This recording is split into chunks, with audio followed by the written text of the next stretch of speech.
എന്താ? അപ്പോ സച്ചേനെല്ലാം നേരത്തെ മനസ്സിൽ കണക്കൂട്ടി വെച്ചിട്ടുണ്ടായിരുന്നല്ലേ? പിന്നല്ലാതെ താൻ എന്നെ കുറിച്ച് എന്താ വിചാരിച്ചത്? നാളത്തെ ദിവസത്തിന്റെ പ്രത്യേകത മറ്റാരെക്കാളും കൂടുതൽ ഓർത്തിരിക്കേണ്ടത് നമ്മൾ തന്നെയല്ലേ? ഇവിടെ വേറെ ആർക്കും താല്പര്യമില്ലെന്നുള്ളത് എനിക്കറിയാം. സച്ചേന്റെ നിർബന്ധം കൊണ്ട് മാത്രമല്ലേ ഇപ്പൊ ഈ ചടങ്ങ് നടക്കുന്നത്. ഗർഭിണിയാണെന്നുള്ളൊരു വിചാരം ഇല്ലാതെ താൻ ഈ ഓടി നടക്കുന്നതല്ല. തനിക്കല്ലാതെ ലോകത്ത് മറ്റാർക്കും ഇങ്ങനൊന്നും ചെയ്യാൻ കഴിയില്ല. അത്രയ്ക്ക് പുകഴ്ത്താൻ ഞാൻ എന്താ സച്ചേട്ടാ ചെയ്തേ? ജീവിതത്തിൽ ഒരു പ്രശ്നം വരുമ്പോ പിടിച്ചു നിൽക്കാനും രക്ഷപ്പെടാനും എല്ലാവരും ചെയ്യുന്നത് മാത്രമേ ഞാനും ചെയ്തുള്ളൂ. താനേ ഒരു പ്രത്യേക ജനസ. സ്വന്തം കുടുംബത്തെയും ഭർത്താവിന്റെ കുടുംബത്തെയും ഇങ്ങനെ ചേർത്ത് നിർത്താൻ ഇന്നത്തെ കാലത്ത് ഒരാളും നിൽക്കില്ല. ഞാൻ എന്റെ കടമ ചെയ്യുന്നു, അത്രേ ഉള്ളൂ.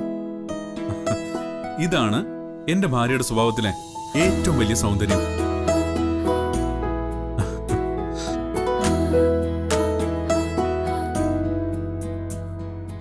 ജീവൻ തന്നെ പണയപ്പെടുത്തി എന്തൊക്കെ ചെയ്താലും താനതൊക്കെ കടമകളാക്കി മാറ്റിക്കളയും.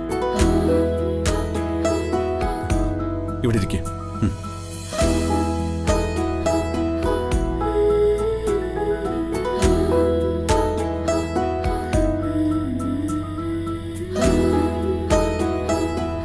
ഓടി ഓടി താൻ ഒരുപാട് ക്ഷീണിച്ചു. അത് സച്ചേട്ടൻ എന്നോടുള്ള സ്നേഹക്കൂടുതൽ കൊണ്ട് തോന്നുന്നതാ. സന്തോഷവും സ്നേഹവും മാത്രം അനുഭവിക്കേണ്ട ഈ സമയത്ത് കഷ്ടപ്പാടും ടെൻഷനും മാത്രം താൻ അനുഭവിച്ചതല്ല.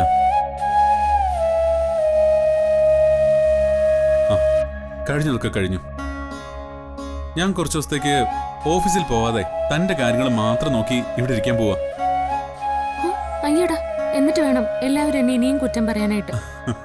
അവള് ഭർത്താവിനെ പിടിച്ച് മുറിയിൽ പൂട്ടി വെച്ചിരിക്കുവന്നു.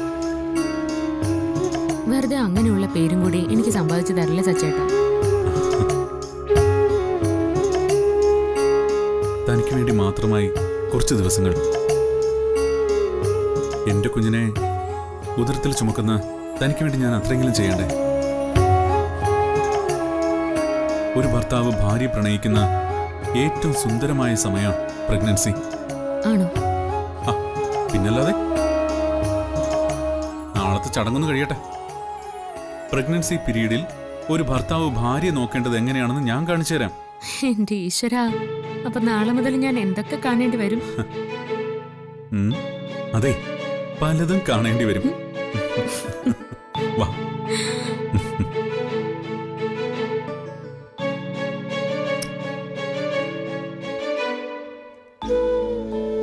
സന്തോഷം കൊണ്ട് എനിക്ക് കരച്ചിൽ വരുന്ന സച്ചേട്ടാ. എനിക്കും അങ്ങനെയൊക്കെ തോന്നുന്നുണ്ട്. ഇനി നമ്മുടെ കുഞ്ഞിന് വേണ്ടിയുള്ള കാത്തിരിപ്പം. എന്നെക്കാളും കൂടുതൽ കുഞ്ഞിന്റെ വരവ് കാത്തിരിക്കുന്ന സച്ചേട്ടനാണെന്ന് എനിക്കറിയാം. അത് ശരിയാ. ഞാൻ നമ്മുടെ കുഞ്ഞിന്റെ വരവ് കാത്തിരിക്കുക.